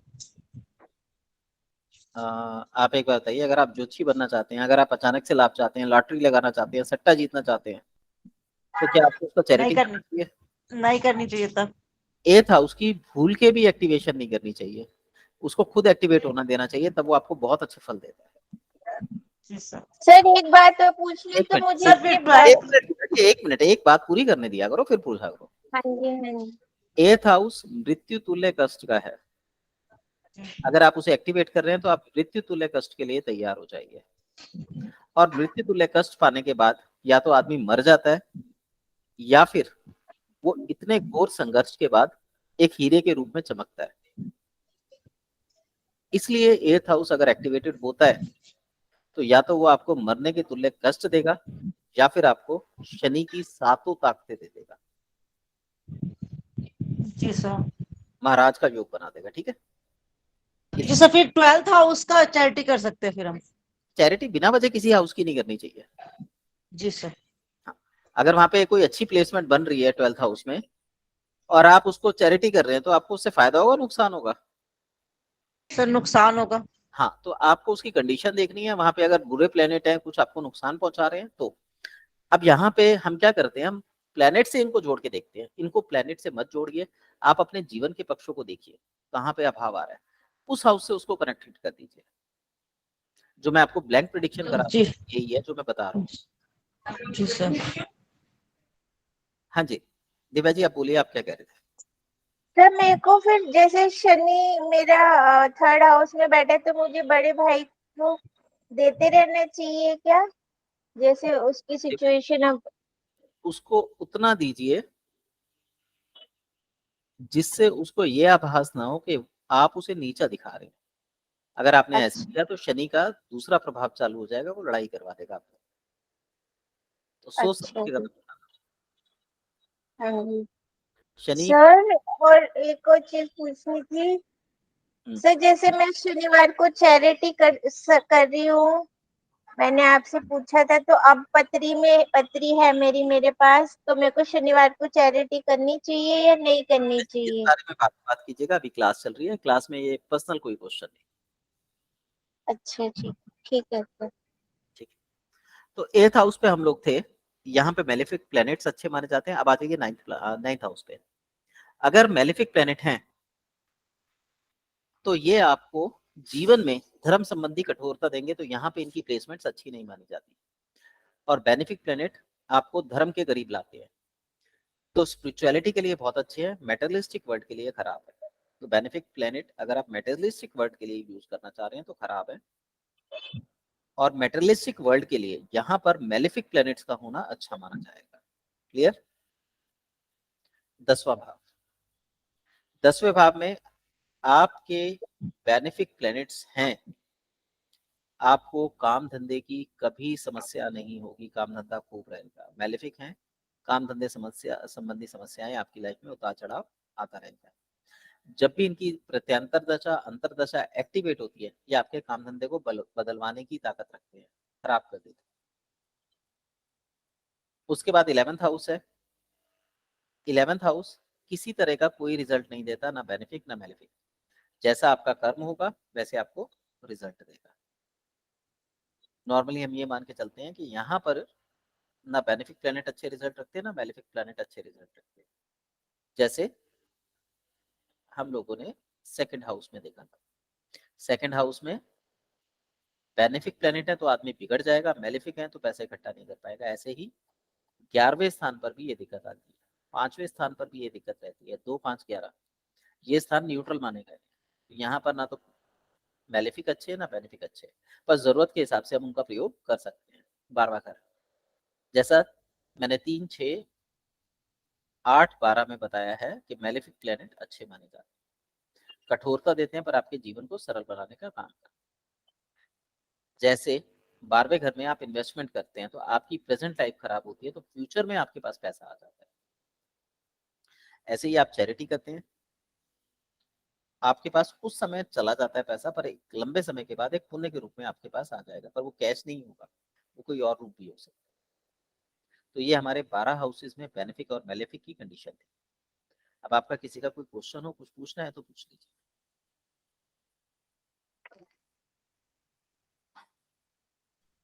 सर इससे रिलेटेड नहीं है, दूसरा क्वेश्चन है। पूछिए। सर कोई मुझे कहता है कि ना, मतलब मेरे ससुराल वाले से भी लड़ रहे हैं, मेरे को इमोशनल टॉर्चर कर रहे हैं और हस्बैंड भी टॉर्चर कर रहा है इमोशनल। तो हम 8th हाउस को देखेंगे और उसके कारक को देखेंगे, देखिए, आप लड़ाई झगड़े। कोई भी व्यक्ति को इमोशनल टॉर्चर कर रहा है, यहाँ यस सर। उस व्यक्ति का पर्सनल माइंड है जो इसको ये बता रहा है, तो चंद्रमा की स्थिति देखी जाएगी। मून वीक है तो इसलिए प्रॉब्लम आई रही है सर। एक बात है, मैं कॉफी पीना चाहता हूँ और सॉरी मैं चाय पीना चाहता हूँ, मेरे घर वाले कह रहे हैं कॉफी पी। जी मैं पैदल चलना चाहता हूँ, मेरे घर वाले कहते हैं भैया तू हमारी रेपुटेशन खराब कर रहे हैं, तू कार में चल। तो ये जी अच्छी कंडीशन है, बुरी कंडीशन है? सर बुरी है, दोनों अगेंस्ट है एक दूसरे के। दोनों एक दूसरे के अगेंस्ट। ऐसी कंडीशन में उस व्यक्ति के अंदर आपको कमी मिलेगी, घर वालों में कमी नहीं मिलेगी। तो पहले जब भी कुंडली चेक करेंगे तो पहले सबसे पहले उसका लगन चेक कीजिए, वो कमजोर तो नहीं है। अगर वो लगन कमजोर है, उस पर चंद्रमा की दशा लग गई है, उस पर चंद्रमा का प्रभाव आ गया है, तो व्यक्ति खुद ही डबल माइंडेड है, तो उसको किसी की गाइडेंस की जरूरत है। पहले आप नहीं चंद्र बात कीजिए, उसके बाद आप दूसरे कंडीशन को जांचिए। सर लगन तो वीक हो गया, अष्टम हाउस में है। लगन तो वीक हो गया, खत्म लगन तो यहाँ पे आप किसकी सर क्या? दोष निकालोगे, व्यक्ति का या व्यक्ति के परिवार वालों का? सर व्यक्ति का। व्यक्ति खुद, जैसा मैंने अभी जब शुरू किया था बेनिफिक और मैलेफिक का, मैंने कहा भाई अगर बेनिफिक है तो व्यक्ति किसी काम का नहीं रहता, ठीक है, और मैलेफिक है तो मेहनत के द्वारा, स्ट्रगलिंग के द्वारा उन चीजों को प्राप्त करता है। तो व्यक्ति का अगर लगन ही कमजोर है तो उसमें खुद इतनी कमियां है कि वो दूसरे के साथ एडजस्ट नहीं हो पाता। वो जिसके साथ जाएगा वो ये कहेगा भाई मैंने इसके साथ अच्छा करा, यही मेरे साथ बुरा कर रहा है। उस व्यक्ति का उपाय निकालिए, घर वालों का उपाय नहीं निकलेगा। सर फिर उस व्यक्ति के लगन को स्ट्रॉन्ग कराए? लगन कैसे स्ट्रॉन्ग करा सकते हैं? जो उसे मिला है कि आप उसे बढ़ा सकते हैं? नहीं सर। हम जो ज्योतिष में बात करते हैं ना, बढ़ा देंगे, ये पहन लो और ये कर लो वो कर लो, ये सब कहने की बात है। जो मिला है आप उसे ना तो बढ़ा सकते ना घटा सकते, आपको उसी में हल निकालना है। सर निकाल नहीं पा रही ना सर, उसको मैंने जिम जाने के लिए बोला तो वो जिम भी गई तो और ज्यादा एक्टिवेट होगी। जी ठीक है, आप उसको ये देखिए, लगन का मतलब है कम अंशों का। कम अंश का व्यक्ति जो होता है बच्चा होता है, उसका स्वभाव बच्चे वाला है, उसके अंदर बचपना कूट कूट के भरा है। वो आपसे भी मिलती होगी तो एक दिन मिलेगी और सालों साल आपकी खबर नहीं लेगी, फिर एक दिन अचानक मिलेगी, यार ये तुझसे अच्छा तो कोई है ही नहीं। वो उसी समय आपकी हो जाएगी जैसे बच्चा बिहेव करता है। तुलना करके देखिए कि ऐसा है या नहीं है। हाँ ये सर ऐसा ही है, मतलब जैसे आप बोल रहे हो वैसा ही है, मतलब ठीक है, कमियां ढूंढती है सब में। हाँ, तो ऐसे व्यक्ति की आत्मसंतुष्टि नहीं होती। इस व्यक्ति के ईष्ट को बलवान बनाना होगा। इसका लग्न खत्म है, उसके बाद देखिए नौवां घर, नौवे घर में कौन बैठा हुआ है। लगन में कोई सर प्लेनेट? नहीं सर लगन में कोई नहीं है। हाँ सर राहु है, कंफ्यूज वही कर रहा है, राहु है। राहु है, ठीक है।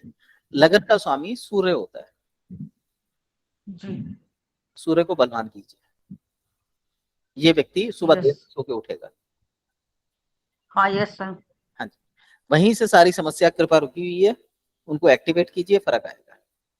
लेकिन यहाँ पर उनको समझाना होगा कमी तुम्हारे अंदर है, बाहर वालों में नहीं है।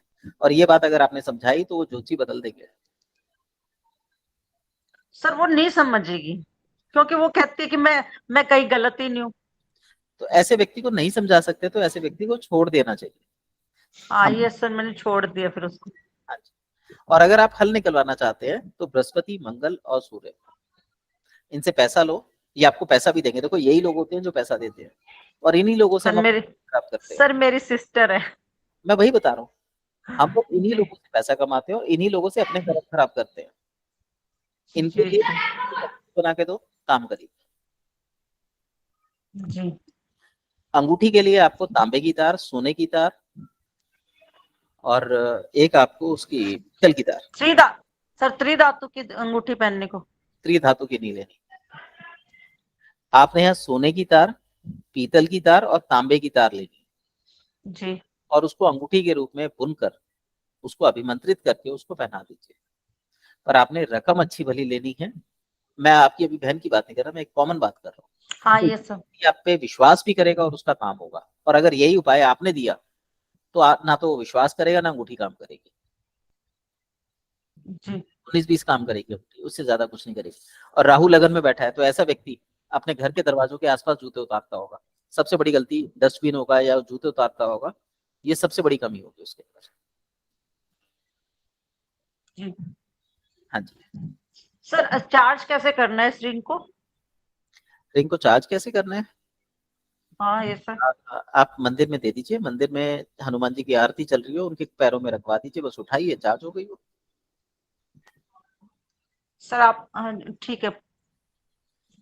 देखिए वैसे तो विधि विधान से चार्ज कराएं तो अच्छा है, वो फिर पंडितों के द्वारा चार्ज कराया जाता है पूजा पाठ में। यस सर, यस और सर। नहीं तो आप नॉर्मली हनुमान जी का जहाँ पाठ चल रहा हो, जैसे मंदिरों में हनुमान वो मंगलवार को आरती होती सुंदरकांड भी चलता है, हनुमान जी की आरती भी होती है है, सर, सब कुछ होता है। तो पंडित जी को बोल दीजिए इसको छींटा लगा दीजिए, इसका भोग दीप आदि दिखा दीजिए, वो कर देंगे। उनको दक्षिणा 21, 51, 101 जो भी आपको देना दे दीजिए, और वो अंगूठी उस व्यक्ति को पहना दीजिए।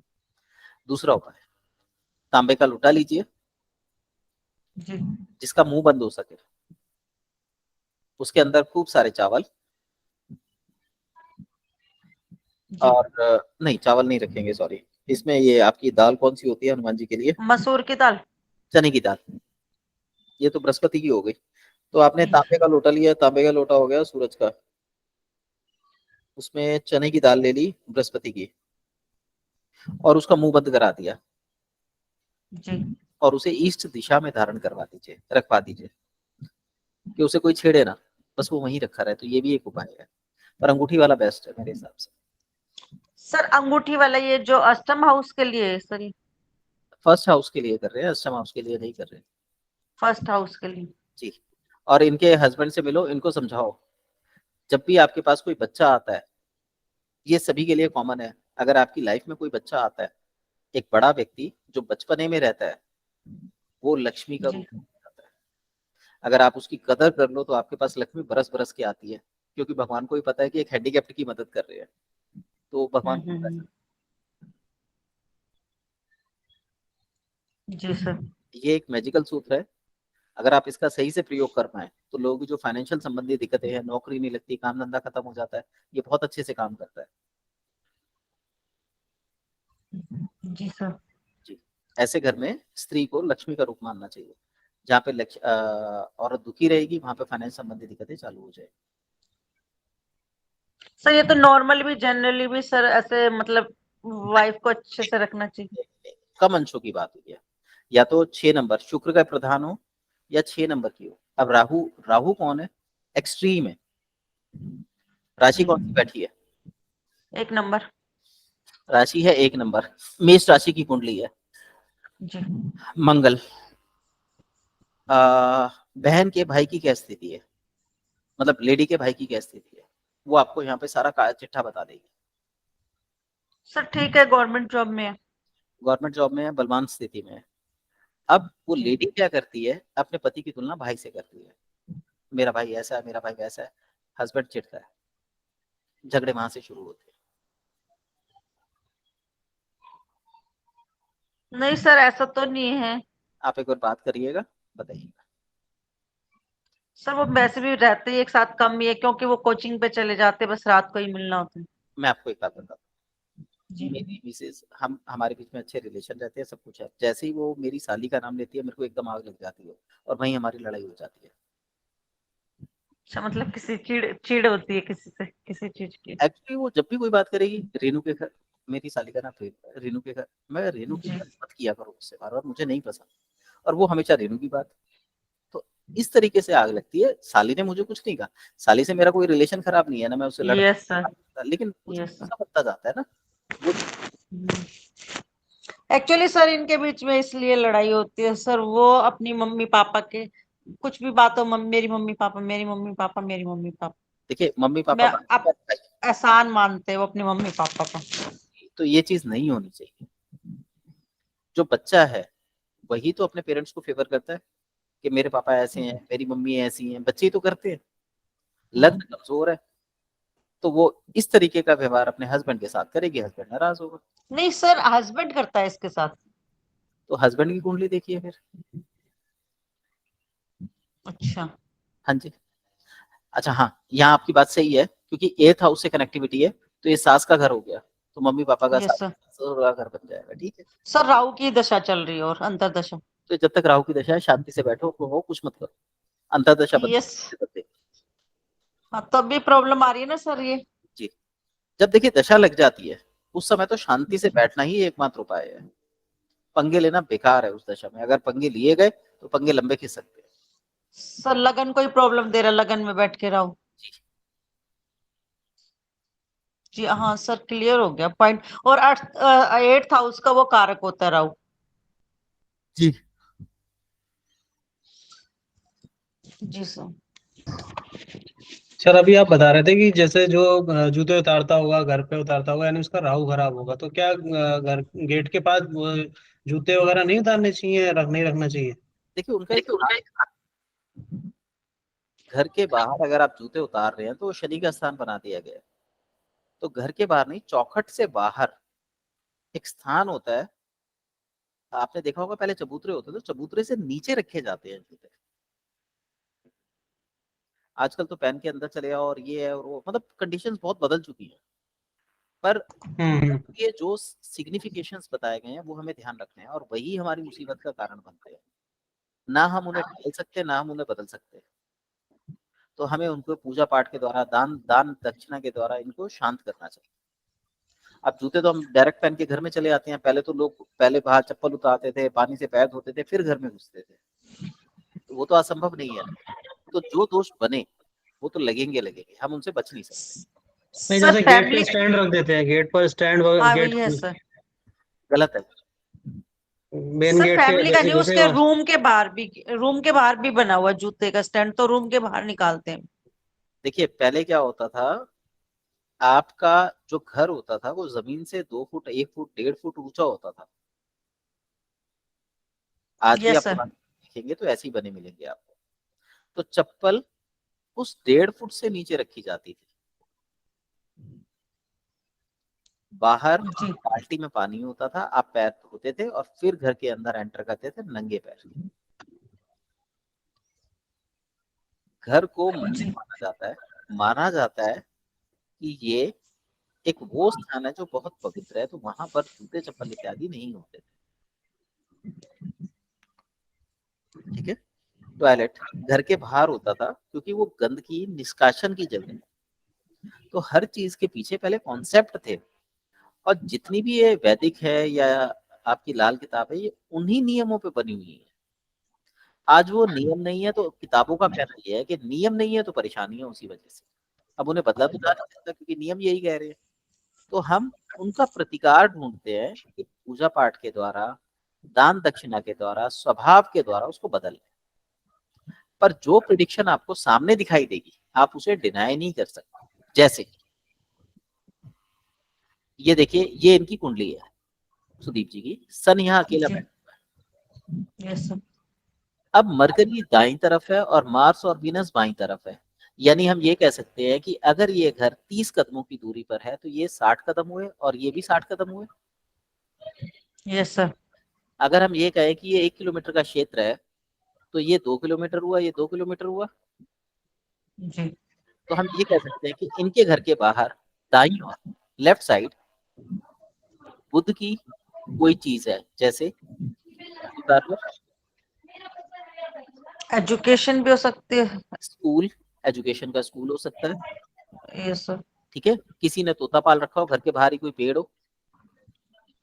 बैंक भी हो सकता है सर। हाँ जी, मरकरी से बैंक भी देख सकते ये हैं। देख सकते हैं। ऐसे ही राइट साइड जब आप जाएंगे 500 मीटर की दूरी पर, जितनी दूरी पे ये चीज है उतनी ही दूरी पे आपका मंदिर हो सकता है, माता का मंदिर हो सकता है, हनुमान जी का मंदिर हो सकता है, जिम पुलिस खाना, वाला रह। पुलिस थाना हो सकता है। और ये मिलेंगे कितनी दूरी पे? मैक्सिमम 1 किलोमीटर के अंदर अंदर या 500 मीटर के अंदर अंदर, क्योंकि ये बिल्कुल पास पास है। और वहीं से जब दूर जाएंगे, जितनी दूर थाना है उतनी ही लगभग दुगनी दूरी पर इनके घर से बाहर गणेश जी का मंदिर भी होगा। जी उससे उतनी ही दूरी पर जुपिटर, बृहस्पति का मंदिर, या पीपल का पेड़, उससे उतनी ही दूरी पर शनि देवता का मंदिर। तो अगर हम सूर्य से शनि की तुलना करें तो 500 500 500 500 यानी 2000 मीटर की दूरी पर इनके शनि मंदिर भी होगा। अब ये कूड़ादान भी हो सकता है, ये शनि मंदिर भी हो सकता है, ये वहां पर कोई बिजली का दफ्तर, जमादारों की बैठने की जगह, एमसीडी का ऑफिस भी हो सकता है। इस तरीके से ये चीजें देखी जाती है। अब मैं बोलूँ कि इनके घर के बाहर ब्यूटी पार्लर है, कहते नहीं जी मेरे ब्यूटी पार्लर तो है ही नहीं। मैं कहूंगा जी इसमें तो यही दिखाई दे रहा है, पर एक्चुअली मरकरी पेड़ को भी इंडिकेट करता है। तो हो सकता है इनके घर के बाहर मरकरी से रिलेटेड पेड़ हो, कांटेदार हरियाली। हरियाली हो। तो अगर हम इसको एक्सपैंड करते जाएंगे तो कोई ना कोई चीज इनके घर के बिल्कुल आसपास मिलेगी। ऐसे ही लगन हमारा मूल होता है। तो जो व्यक्ति का राहु यहाँ पे आ गया तो सीधी सी बात है वो घर के दरवाजे पे चप्पल उतारेगा। उसके घर के दरवाजे पे, मुख्य द्वार पे ही चप्पलों का ढेर हो सकता है। जो सर उसके राहु गंदगी होती है। बिल्कुल राहु गंदगी होती है। कुछ नहीं होगा, कुत्ता आके बैठ जाएगा।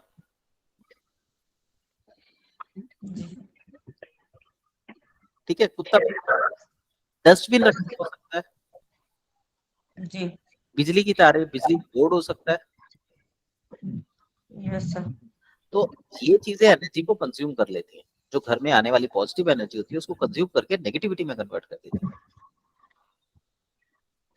सर इसको फ्लैट में कैसे इंडिकेट करेंगे ये सारी चीजों को? अगर हम फ्लैट कल्चर, जैसे फ्लैट में अगर हम हैं तो उस हिसाब से कैसे देखेंगे उसको? देखिए जहां पे सन है वो आपके घर का दरवाजा है। हम्म। आपके घर का दरवाजा वेस्ट साइड में खुलता है। सर हमेशा सन को ही लेंगे, सब किसी का भी घर हो। बिल्कुल, सन आपकी आत्मा को रिप्रेजेंट करता है ना, तो हमेशा सन को ही लिया जाता है। जी मैं जब फ्लैट में, जब अंदर गेट में एंट्री करते हैं तो यानी जो मुंह होता है वो ईस्ट की तरफ होता है। हाँ जी, हम्म। हाँ जी। तो आपका सन इस तरीके से बैठा हुआ है, यहाँ से लेके।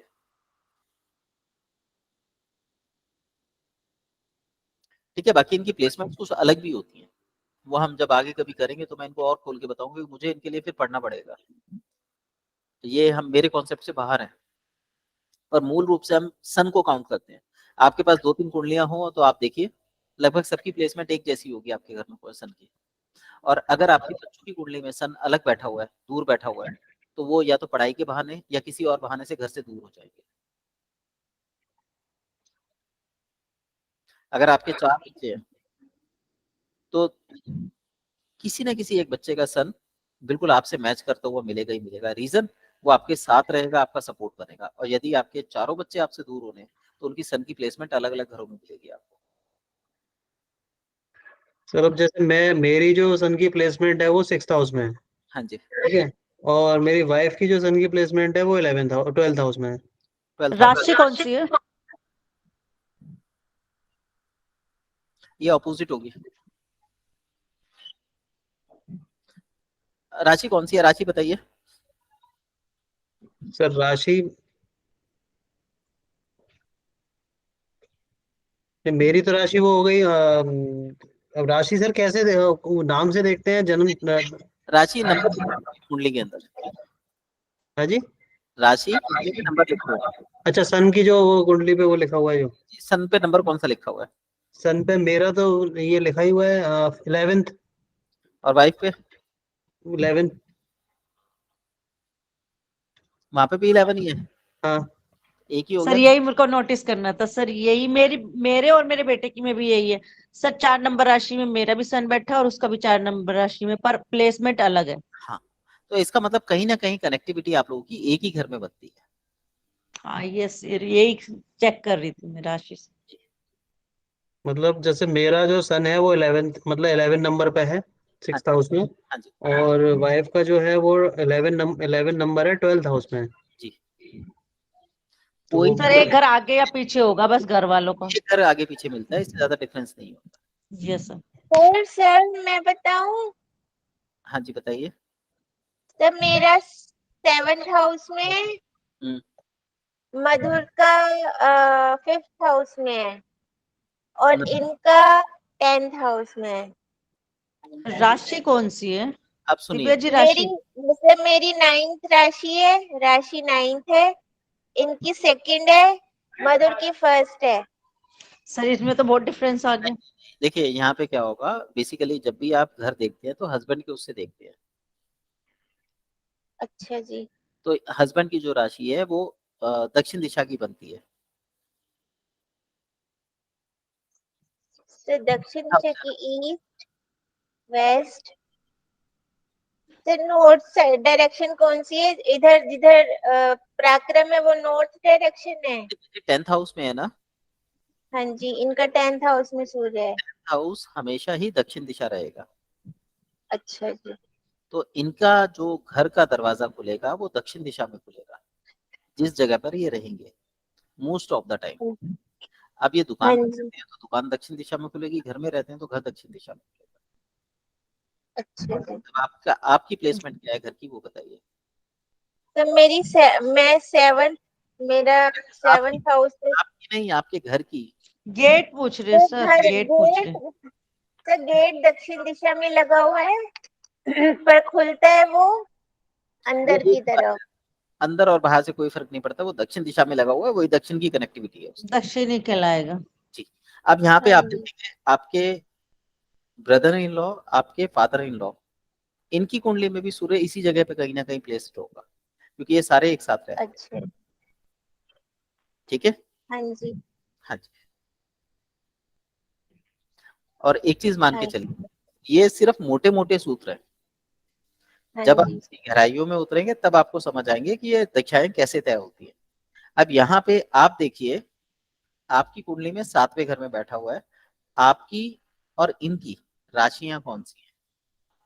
तो मेरी राशि 9th है सूर्य की, हाँ और जी। इनकी राशि 2nd है। अच्छा, 9th और सूर्य 2nd। बैठा है। हाँ जी। हाँ। 9th 1 2 3 4 5 6 छठा हाउस। अभी मैं इससे मैं कनेक्टिविटी नहीं बना पा रहा, लेकिन कोई ना कोई कनेक्टिविटी जरूर बनेगी यहाँ पे। अच्छा जी। वो कैसे बनेगी, क्या होगा, अब थोड़ा सा मेरा भी दिमाग गर्म हो चुका है, लेकिन अगर आप थोड़ा तो सा एस्पेक्ट भी नहीं पड़ रहा। हाँ जी। जैसे दृष्टि पड़ती है ना, दृष्टि भी नहीं पड़ रही। देखो जी, मकान जो है ना मालिक के हिसाब से देखा जाता है, वाइफ के हिसाब से नहीं देखा जाता, हाउस वाइफ के हिसाब से अच्छा। अब मान लीजिए हाँ। मैं हस्बैंड का बताता, लेकिन मकान आपके नाम था, तो फिर वो आपके दृष्टिकोण से देखा जाएगा, हस्बैंड के हिसाब से नहीं देखा जाएगा। अच्छा जी, नहीं सही तो इन्हीं के। मालिक हुआ उसके हिसाब से उसके घर की कंडीशन ली जाएगी। हाँ जी। हाँ जी। ठीक है। कैसे? Thank you. ओके, चलिए, और कोई सवाल है तो बताइए, नहीं तो हम खत्म करते हैं अब। जी सर, कोई। Okay, good night all. Good night sir. Okay sir, good night. Sir